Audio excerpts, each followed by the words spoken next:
Geng, zaman sekarang ni kapet kereta dah ada macam-macam jenis. Kau nak getah, ada plastik, ada kulit, macam-macam lah. Tapi kan, bagi aku kan, ada satu jenis kapet ni aku memang kena pakai yang ni je. Aku tak boleh pakai lain. Aku kena pakai yang jenis PVC coil mate ni. Orang kata macam Maggie Mee ni. So, aku nak introduce kat korang PVC coil mate daripada Mohawk. Dia ada macam-macam colour kot. Cantik kot.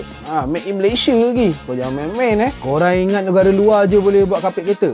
Silap besar lah. Dia ada warna hitam, warna kelabu, warna hitam kelabu, warna beach brown, warna hitam biru, warna hitam purple dengan warna hitam merah. Kapet ni datang dengan 3 jenis ketebalan tau. Dia ada 13mm, 16mm dengan 20mm. Jom aku nak pasang dekat kereta Yaris aku. Mula kena potong packaging dia kan. Kau tengok colour dia menyelah weh. Dia punya panjang ni memang cukup lah untuk kau cover satu biji kereta. Tapi kalau SUV ke MPV ke mungkin kau kena beli 2. Mula-mula kita letak dulu kapet asal tu atas kapet Maggie ni. Lepas tu potong lah ikut dia punya bentuk. Tapi kalau korang takut nak potong macam aku ni, aku ada ajar lagi satu step. Cara dia adalah kau buat dulu kat garisan belakang ni. Kau buat dulu lah bentuk dia. So lepas ni kau confident sikit lah boleh potong ikut garisan tu. Tada! Dah siap dah. Kau tengok kan, cantik kan? Kalau compare sebelah-sebelah tu macam lebih kurang je bentuk dia. Tu lepas dah siap yang depan, kau boleh buat yang sebelah kiri dengan penumpang belakang pula. Korang tengok ada banyak lagi baki dia. So macam biasa, korang ikut je step yang first tadi.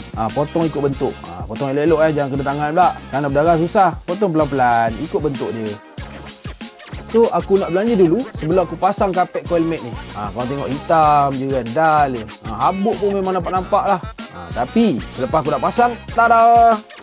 Cantik kot, nampak macam menyerlah, nampak lagi hidup. Baru best nak drive.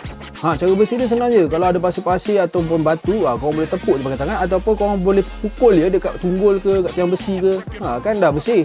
Best gila tu kapet ni. Kau tengok tak bergerak kot sebab dekat bahagian bawah dia velcro penuh. Jadi dia cengkam lah kat kapet ataupun bahagian bawah kereta korang tu.